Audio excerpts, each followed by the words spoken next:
Hello, everyone. I'd like to just introduce myself for those of you who don't know me.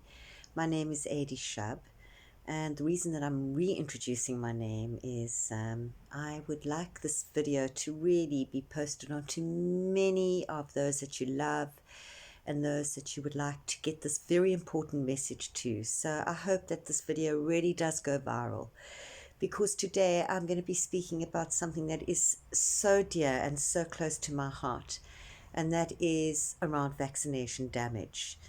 I have personally walked this journey with my darling, beloved first son, who has really gone through so many years, 29 years, in fact, of the enormity of being affected by a DTP vaccination.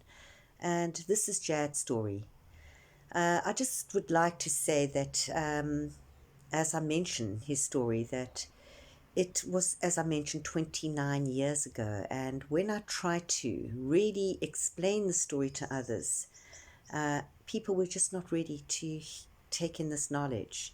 And you will hear the story about Jad, knowing that he was left completely disabled and his whole life force was taken away from this DTP vaccination. And I think many people looked at me and kind of sniggered behind my back, saying, that makes her feel better that her child, that she thinks her child has been vaccination damaged, then so be it. Because look at my child. My child had the vaccine and he or she was okay.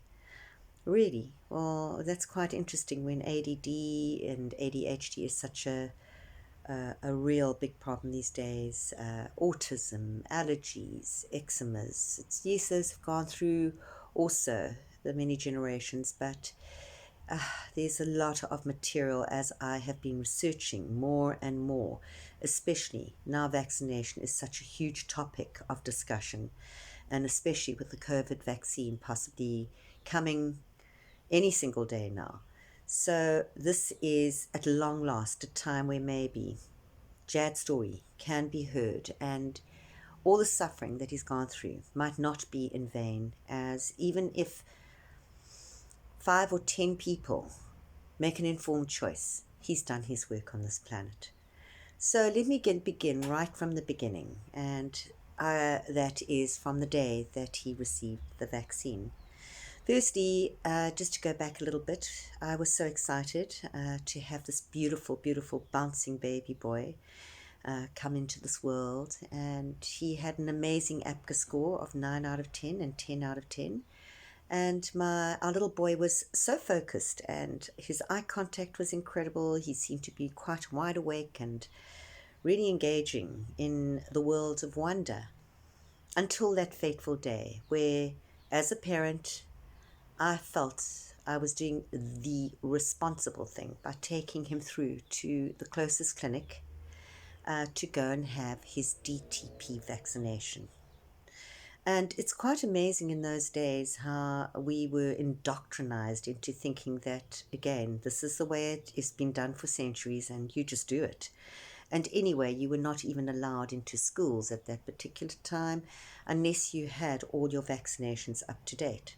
So there was a certain amount of pressure from society. But it just amazes me, as I'm sure you will also agree, that we just handed over our children to these people to put in the most hectic, toxic stew into their body in order to keep them safe. That's where, again, I go question mark, because the more I've gone into researching what's in vaccinations, oh my word, you'll be horrified. It's absolutely insane what they have put in and what they have not informed us about. So please do your research with regard to what's in vaccinations, so that, again, you can be the master and decision of your own child's health. I know our pediatricians and doctors say that, again, inoculation and vaccines are a lifesaver. And yes, they have been lifesavers. But again, what I really insist on is that trials are completed, and that, again, if the vaccine companies can be honest with what's in their vaccines, and also that they can also hold accountability for anything that goes wrong, which is not the case with the DTP. And what astounded me many years later when I did a lot of research around this is that, again, the DTP had not been considered a completely safe vaccine, but it was very much hidden. And again, anybody who was reported with a problem, it's interesting to see because the batch, when you went and researched the batch number of the vaccine, they had mysteriously disappeared. I will go into that a little bit further as we go along Jad's story. So here I went to the clinic and I handed over my beautiful boy, trusting that this vaccination was going to keep him safe. He cried enormously after the vaccine, and I tried to comfort him. I took him home, I fed him, and I put him down. And he went into a very long sleep pattern, only waking for feeds. And I thought, oh, well, maybe he's just sleeping off the vaccination. That's good. Little did I know that there was another story that was going on behind the scenes that was actually taking out his life. And when he woke up, we'd lost our child. He looked above our heads, and again, he was gone. He was in another world altogether. And so the journey began of what followed from that were myoclonic seizures, and sometimes 15 a day. You can understand the enormity of angst, concern, and anxiety as, so we sat with baby monitors day in, day out, either somebody with him all the time or when we went to sleep, that there was a baby monitor that could monitor that even when he was having seizures. So you can understand this happening so many times during the night that, again, you'd be woken up with this penetrating scream, and there you'd go in, and this poor baby was convulsing with a stiff little body, his body arching back, and him shuddering and shaking at such a pace, and then leaving him totally exhausted and, again, dropping off into almost a completely anesthetized sleep, deep, deep, deep sleep. I have never had a seizure, and I know that it is one of the most exhausting things to go through. Can you imagine this little boy going through 15 seizures a day in the beginning? Oh my word. And it continued for 21 years, not in the intensity of 15 a day, because he was put on medication, which he has to be on for the rest of his life, which brought down the seizures remarkably, but never completely healed them. He continued until the age of literally 21. So you can understand 21 years continuous seizures. But it didn't stop there, guys. From there it went into bowel problems, extreme constipation, and also many years later we understood that he also had a very rare stomach disorder called eosinophilic gastric disease. And the more again, as I've researched into vaccines, it seems to affect the neurological system and also the stomach.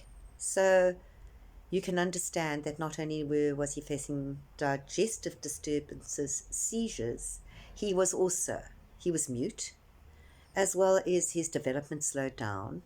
And he still, I kept on making excuses and saying, oh, he's a boy, boys take longer to develop and it's okay, he'll catch up.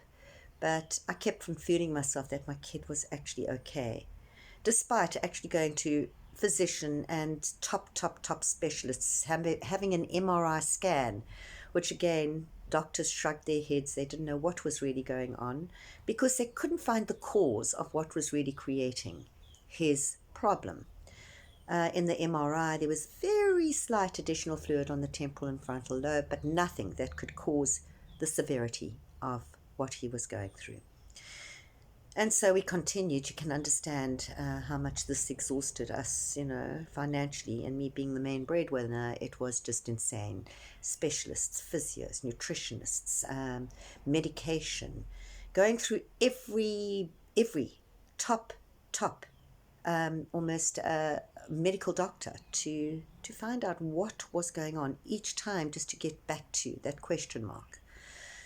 And I decided then to move more into alternative medicine to see if I could get any answers there. And being a therapist myself and healer, you can understand the frustration of not being able to heal my own child. I eventually came across a homeopath who casually said to me, Adi, just go and read this book and see if perhaps this makes any sense to you. And it was called DTP, A Shot in the Dark. Oh my goodness. And when I read this, there was my child. Everything that he was going through was mentioned in this book. And I went through to the Red Cross Hospital and asked the professor there, I said, Prof, do you think that Jad's condition could be linked to inoculation damage? And he actually said, yes, it could very well be, but you can never prove it. And that made me sad. It really did. And at that particular time, this is many, many, many years ago. This is in the 90s, okay? I heard about a child who died from vaccination damage and that his parents were really going out to sue the pharmaceutical companies. And I thought this is my gap in order to really make also Jad's story heard, especially seeing that it was such big news. And so I went on media, I went on radio, I went on, I even went on into newspapers, Sunday Times, and various other ways in which I could get local newspaper, could get this message out. And time again, I was warned, Adi, just don't go there. You're going to get killed. And, you know, the pharmaceutical companies are so big. I spoke to lawyers. They said, oh, don't even consider trying to take them on because you're like a little ant. They'll squish you and they'll leave you bankrupt. Well, so again, I decided to convert all the stories that I had heard and all the death threats. I tried to move that off and try to do something constructive with it. That again, instead of being in the media's eye, I would stop every pregnant woman and I would say to anyone I could meet, please get informed, make an informed decision. Please do not trust your doctors. And I know the doctors are going to go, oh my goodness, how can you say that? But again, the doctors have been educated by the pharmaceutical companies. And I think as for you as a mother or a father, it's really, really important to take responsibility for your kid and to actually do the research yourself. So I found another amazing book called The Vaccine Guide, Making an Informed Choice, and that was written by a wonderful gentleman by the name of Randolph Newstarter. And I recommended many to go and read this book to make an informed decision. It was totally non-biased and it really gave the facts as it was meant to be. And then the person would then make the decision. It's not for me to make the decision for you, whether or not you allow your children to get inoculated or whether you go with this COVID vaccine. It is free choice. All I say is, again, be wary about who you trust, who you don't trust. Really make an informed choice yourself.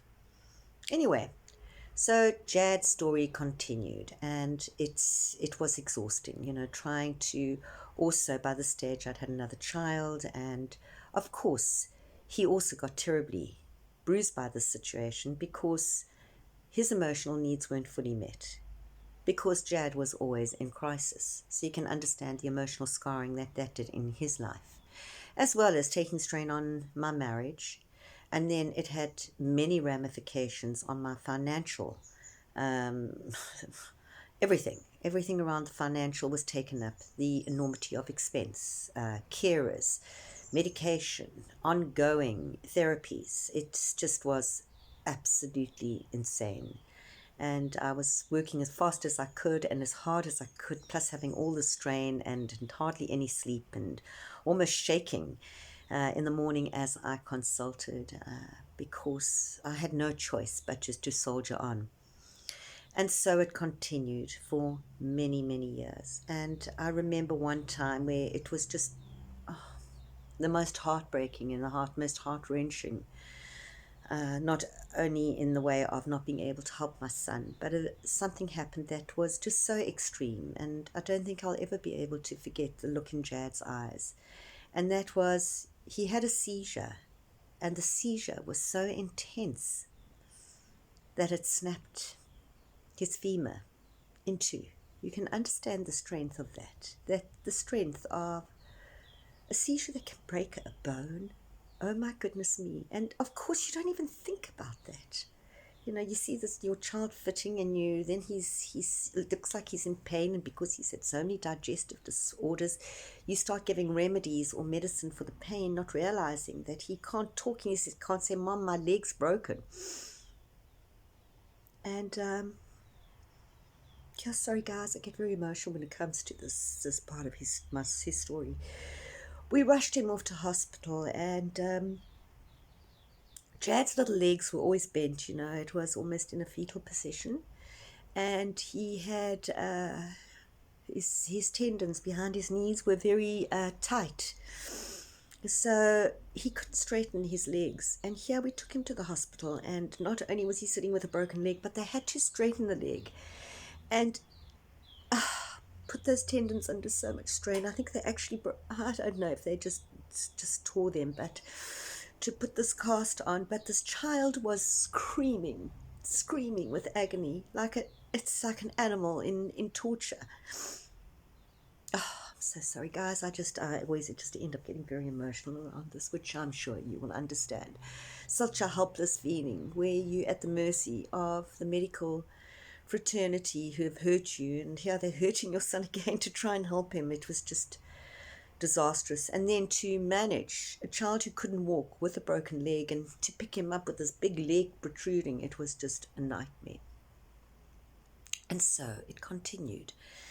Endless digestion, endless reflux, a hospital visit where again he was going in just to check his gastrointestinal tube to see if if there was any cancer there, because the enormity of reflux can sometimes bring cancer to the esophagus. So he went in to go and have just the check-in, and this so-called surgeon ended up putting a feeding tube in his stomach, something that was really he didn't need. He loved his food when he could eat, and this was not what we had agreed on. So a double operation now to get the tube out, and again endless seizures from that. So not only has this child faced the enormity of his whole life being taken away, but he has ended up really my faith in a lot of medicine and the allopathic kind of world dwindled as I went along the journey. And I'm not saying that medicine's wrong. Medicine certainly holds its place.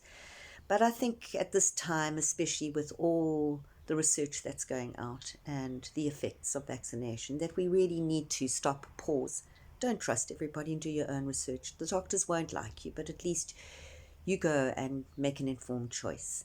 So I know that with the new vaccine that's coming in, a lot of people are very frightened because, again, I think that the world has made it a very scary kind of proposition, this COVID, which uh, I mean, really, I know that a lot of people have been sick, but the enormity of fear that's going on around almost having to get the vaccine, and then you're going to be protected. And oh, guys, please go and check what's in that vaccine and see how this could possibly change your life forever. So I'm cautious about actually saying too much about the COVID vaccine, but please don't allow yourself to be bullied into taking that. You have free choice. Please think 100 times before you do this. And as somebody said to me recently, they said to me, well, I disagree with you. And I said, you know what, I'm not here to fight you. I really am not.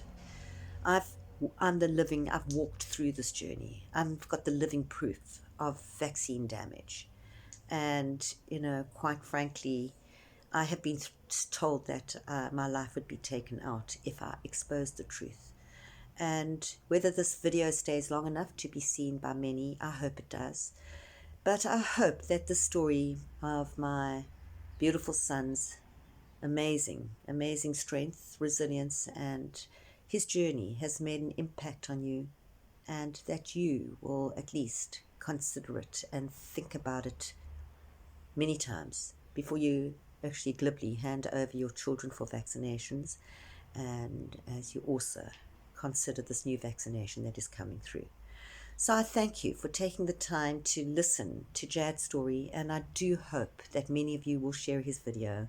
And once again, have a beautiful day, and thank you, thank you, thank you. May his life not be in vain. In fact, yesterday I spoke to him and I said, "Hey, Jad," he doesn't speak, but he does understand.